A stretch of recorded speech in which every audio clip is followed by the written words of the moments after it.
Hello, it's been a minute since my last video. I currently have been working on a much longer in-depth video. I've got like 10 pages of notes here all over the last three runs for president that Donald Trump has done. And I had this idea for this video on my mind the whole time. It was just in my head. So I thought that I would just kind of set it up, record, and spit out my ideas so that I could get another video out, so that there wasn't too much time in between the my uploads, since this is taking much longer than I had thought it would. Who knew that it would be difficult doing a full-time job and managing a YouTube channel that I'm trying to upload to every week? Who knows? You know, I would complain, but this is Donald Trump's America, so don't have too much to say. Don't have too much to complain about. Anyway, so I have been watching so many Trump speeches and rallies and debates, and I'm pretty sure I'm on the verge of a complete clinical insanity diagnosis, but we'll see. Before we get started, I just want to say this is going to be a much more informal video, much more casual, much more relaxed, not going to be really too into the weeds here. I'm just going to kind of be reading off what I wrote off the top of my head, get some ideas out there. This is just going to be a conversation between me and you, the audience. Hopefully those who watch and listen can take this to, their circles and use this information how they see fit. But anyway, without further ado, let's get into this topic. The whole time I was in my YouTube time machine watching the presidential candidacies from 2016, 2020, and 2024, I couldn't stop thinking about how in the world people could view Donald Trump as a legitimate candidate and like a serious option. It's absolutely wild how far we've gone from debates like this. My view is that we ought to provide tax relief to people in the middle class, but I'm not going to reduce the share of taxes paid by high-income people. High-income people are doing just fine in this economy. They'll do fine whether you're president or I am. We've made enormous progress drawing on ideas both from Democrats and Republicans that are already starting to show gains in some of the toughest to deal with schools. We've got a program called Race to the Top that has prompted reforms in 46 states around the country. To this. They're eating the dogs, the people that came in. They're eating the cats. They're eating the pets of the people that live there. They're eating the dogs. They're eating the cats. They're eating the pets of the people that live there. I really wanted to be angry for a really long time. I wanted to scream from the rooftops how frustrated I was that people weren't getting it. I would be so frustrated that the only response I could get to my, sending factual statements and research and articles and of notes and documents and court cases and studies, all to try to prove my points, and then they would just get laughed off as propaganda or, liberal talking points, or just like conspiracy theories, or peddled by the deep state, or, fabricated by the elites, whatever the line was. And I started to ask myself, how can we, meaning the people on the left, actually reach people? Let's talk. So I recently took time to take a step back and ask myself how we can actually fix this, because it's becoming a very serious problem. I talked a lot about this in my MAGA cult video that I uploaded a while ago, and it was more so like big picture stuff and big picture issues, but I wanted to talk about how to actually have a conversation one-on-one with somebody to change their mind, like what works the best in changing people's minds. And it's not like facts and logic and reason, because realistically, feelings don't care about facts. Like, Realistically, people are driven by emotion in all aspects of their life. The logic is just what you use to understand your emotion. It's how you intellectualize things. And I suffer from this as much as anybody. In fact, I probably suffer from it more because I'm so into this sort of, these sort of conversations and topics and philosophy and stuff like that. So how do you actually have a conversation with someone when one side is completely detached from reality? Like actually just not even in the realm of real, what's actually happening in the real world. They will just think that you are the one living in a fabricated reality. And every time you try to bring up something to try to, distance them from this worldview, to try to break them free, they'll just claim that you are the indoctrinated one and discount everything that you're saying and say that you're actually the one that has this problem. And in my view, the best way to do this is we have to stop viewing MAGA actually as the problem.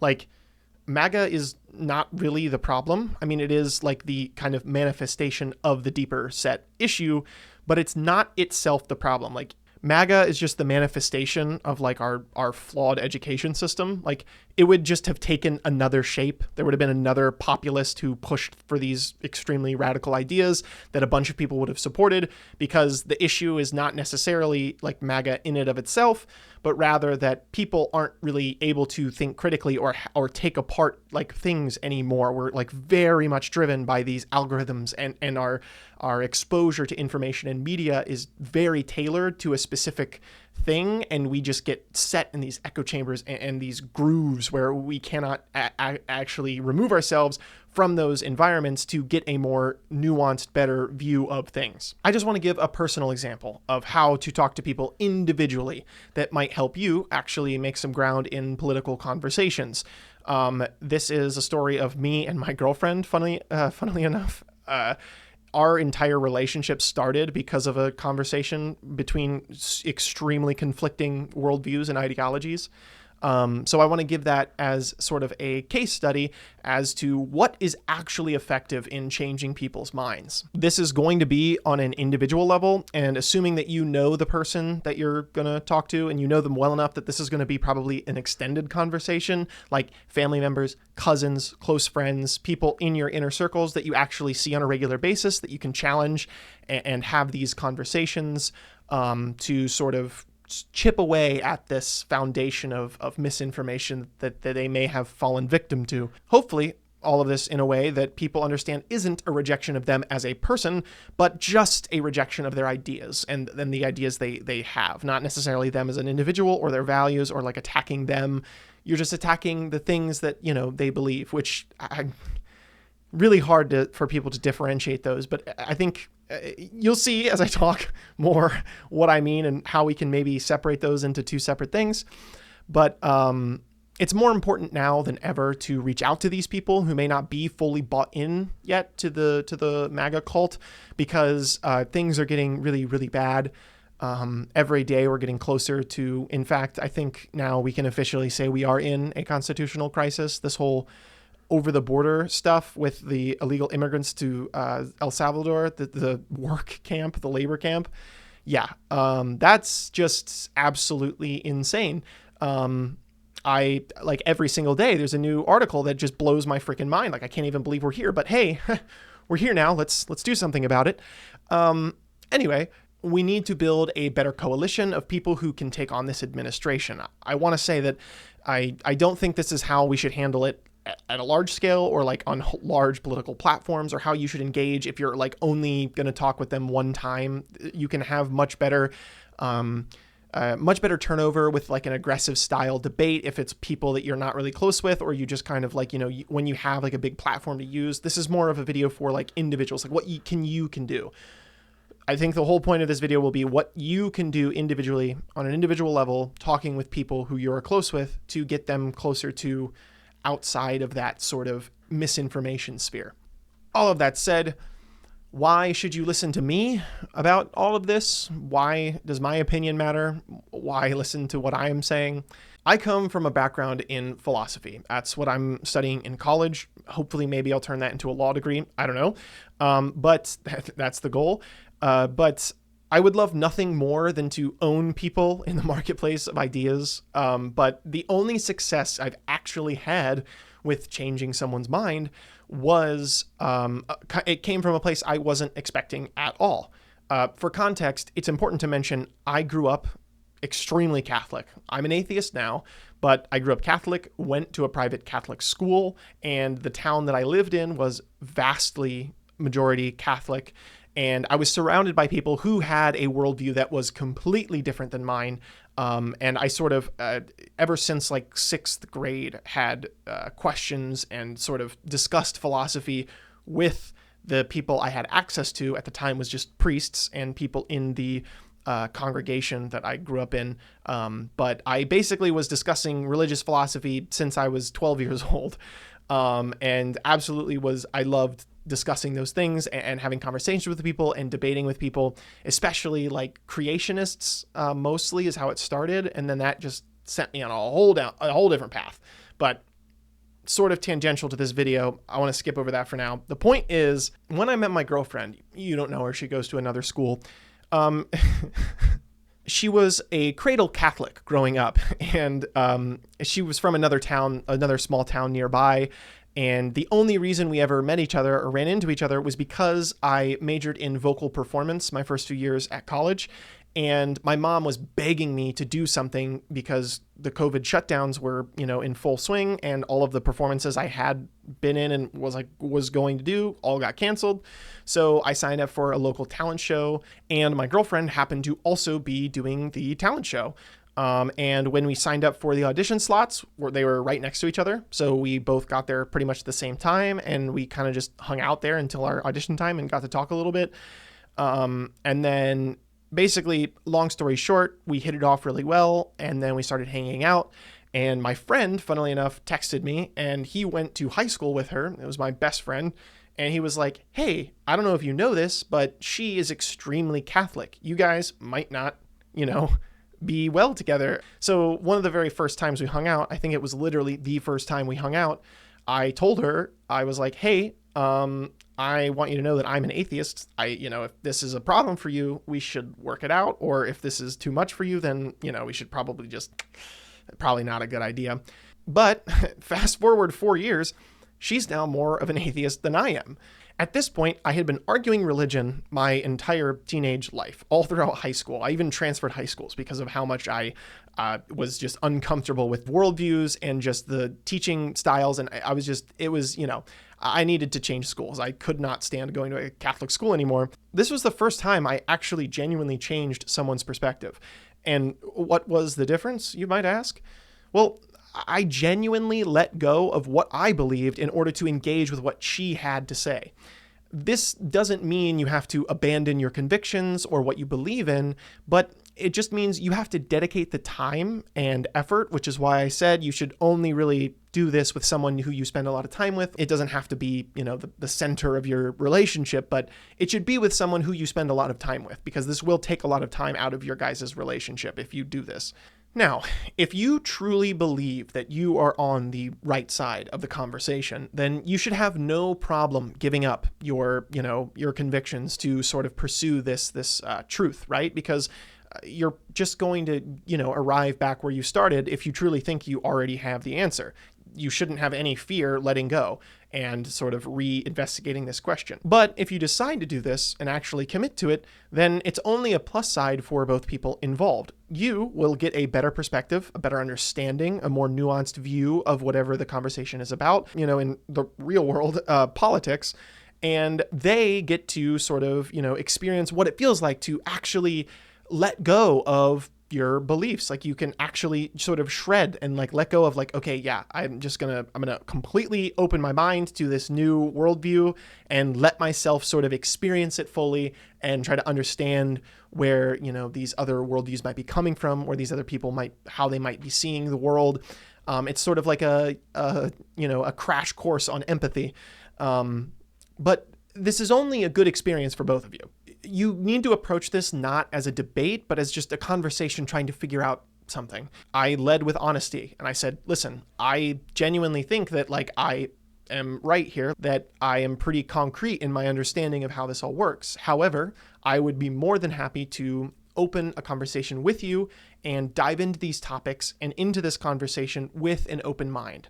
I would be more than willing to revisit this, to re-talk about the Bible and see what your perspective has to offer, see if you maybe have like a genuinely new perspective that I had never heard before.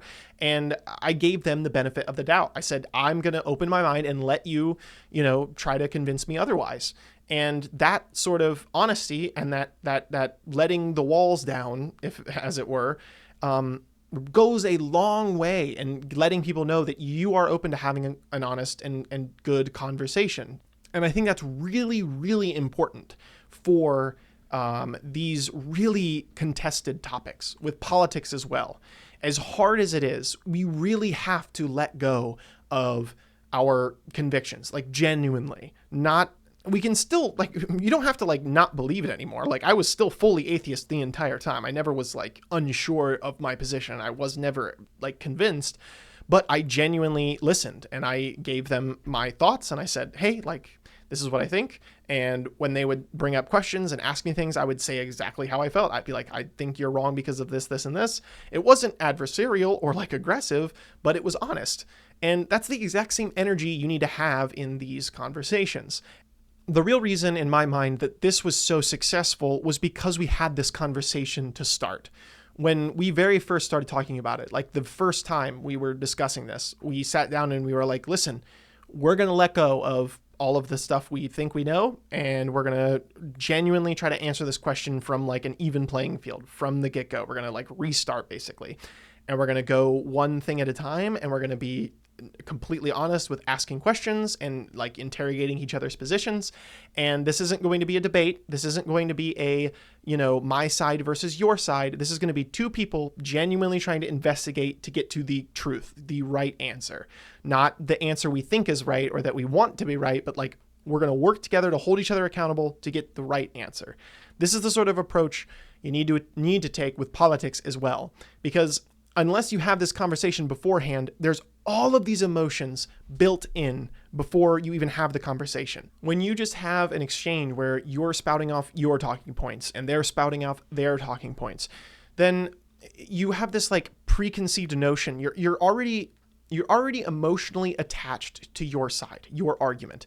You're not arguing for the truth. You're not trying to figure out what's right. You're just trying to make sure that you don't lose. You're emotionally attached to your argument, and that's a recipe for disaster. You're never going to get anywhere with that mentality. It's just not going to work. So you have to have a genuine, from the outset, conversation that what you're going to be doing is not attacking each other or trying to fight for your side. You're going to work together to figure out what the truth is. You're both going to ditch your side. You're going to say, no, our relationship is more important than these positions, right? And listen, I admit, this is a unique case because we were interested in each other, right? We were attracted to each other. We wanted to be in a relationship. This is what fueled this conversation. We mutually had something to gain from this conversation. So it forced us into this, right? We didn't want to run away from it. But this doesn't have to only apply to a romantic relationship, friendships, family relationships. This can be any relationship should have the same sort of thing holding you together. You need to have a conversation with your loved one, with your friends, with your whomever, to say, listen, I think our relationship is more important than our political division. And you need to genuinely believe that and then work with them to get to the right answer. Now, I admit, this is almost superhuman to ask, right? I was lucky because this conversation I had with my girlfriend, of course, we're going to stick to this conversation. We were in love with each other. Of course, we're going to keep having these conversations because we just loved hanging out together and we're super into each other. So it was just it happened to flow out of that we had this amazing sort of experience and conversation as well. But you can still apply this to your other relationships. It doesn't have to be romantic to do that. Now, I don't want you to think that I'm naive because there are people that are too far gone. There will be people who will never be reached and they will never have this conversation with you and you'll never get through to them. And it will probably be even maybe dangerous for you to talk to them this way. You might even be in a situation where you're directly under threat if you bring up this sort of conversation with them. So in those scenarios, I will not recommend you to start this conversation. But for the Fox News dads that just, got radicalized by listening to a dangerous media environment, getting sucked into the misinformation whirlpool that is Fox News and OAN, right? Is that OAN? Is it? I can't remember. But anyway, you get my point. Those people aren't beyond reach, okay? A lot of them are just very, very misguided right now. They were sucked in, they were victims of circumstance, and that's not really their fault. The only reason my success story happened was because we created an environment where it wasn't hostile to dissent. It was not hostile to share an opinion that we considered wrong. And it genuinely was a good environment where we could just endlessly explore these questions with zero fear of being wrong or perceived as bad if we brought up these questions or these ideas. This is the environment you need to create with the person or people that you want to do this with to try to genuinely bring them out of that sort of negative environment. And the best thing to come out of this was that even though I ended up winning in that scenario and she ended up, converting to, is it weird to say converting? She ended up deconstructing, was that I came away with a much better understanding of my atheism, a better understanding of just religion and, the Bible as a whole, and a more nuanced view of just sort of the interplay between atheism and religion and its sort of, marginal utility. This is how we need to approach the individual MAGA base. Don't get me wrong. There will be still conversations that we have to just walk away from and completely ignore. And it would be a waste of time to try to convince them otherwise. There are those, situations. And there is some utility to the entertaining sort of interview MAGA and sort of make fun of them by seeing how ridiculous they... But, okay, honestly, no. The more I think about it, the more I'm just like, that's kind of really sad, right? It's really fucking sad that these people who are, by all intents and purposes, probably very well-meaning people, right? They're probably just people who go to work every day to try to support their family, and they are just fed up with the economic dissatisfaction of, America with its increasing tax cuts, not even realizing that Donald Trump's the one doing this, by the way. And they're completely dissatisfied, and they're just hungry for change. They just want something to happen. And they were sold a reality that Donald Trump was the answer to that solution. And it's not even their fault.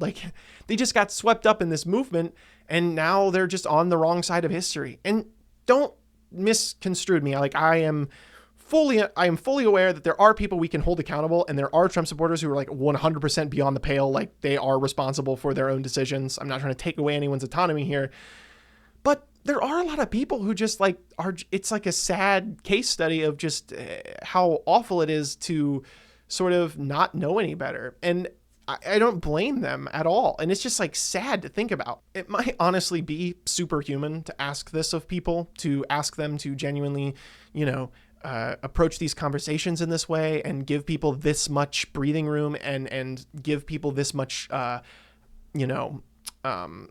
benefit of the doubt. And it might be ridiculous in these conversations. They might say some things that just genuinely are absolutely absurd, but someone has to bring them out, right?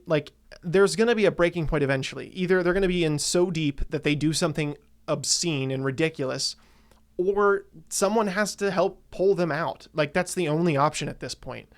And we need to do better with doing that. We need to be better at reaching in. Isn't the left supposed to be the party of understanding and empathy and treating everyone with respect?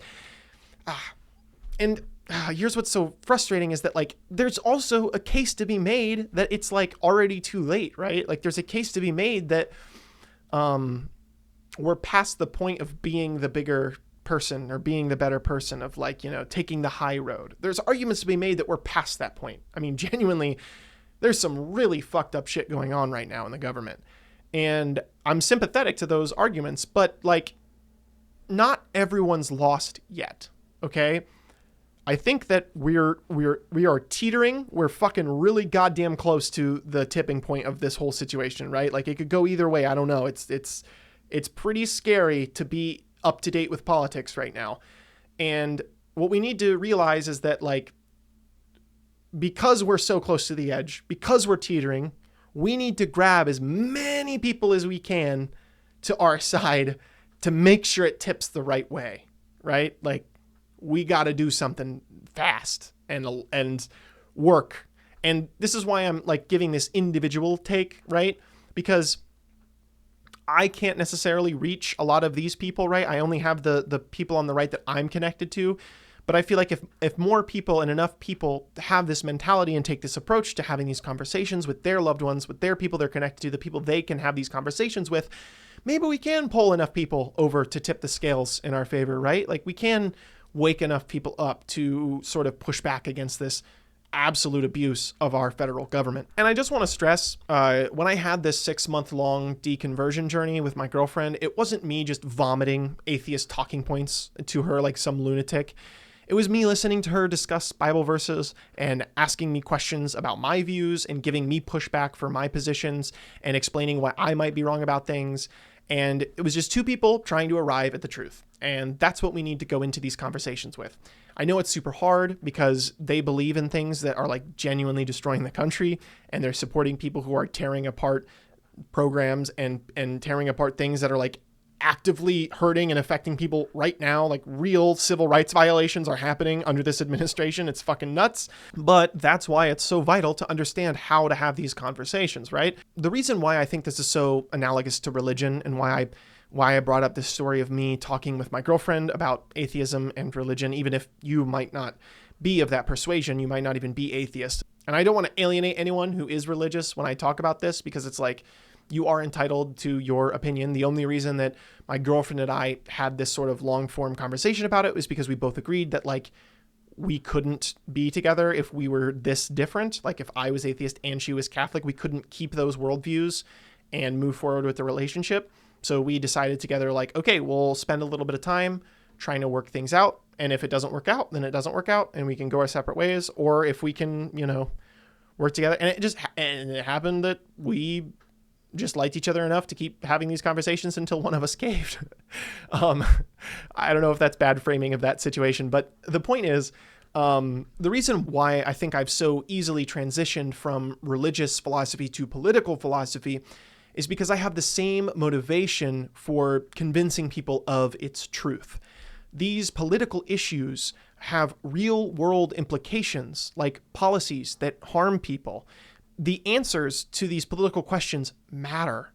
People's reasoning and justification behind these ideas matter. They're affecting the real world. They have impacts that are causing harm to people that need to be stopped.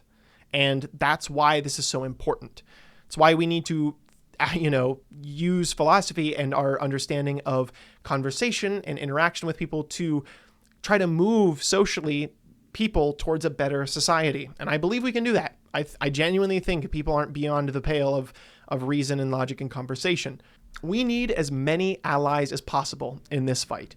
And we need people who were ex-MAGA to give us their perspective on how to bring more people in and change more people's minds, give us their own experiences. We desperately need to start shifting the narrative in the public headspace. We desperately need to start gaining more traction with the average low information voters in America. And we desperately need to start healing this gender divide, which I'll admit is pretty much a my generation thing. It's kind of nuts that men and women have freaking chasmed. It's wild. I don't know if you've seen the charts. I'll throw one up on screen here real quick, but like, it's wild how different men and women have gotten in politics in my generation. It's going to be a big problem. Sorry about that. That's on me, I think.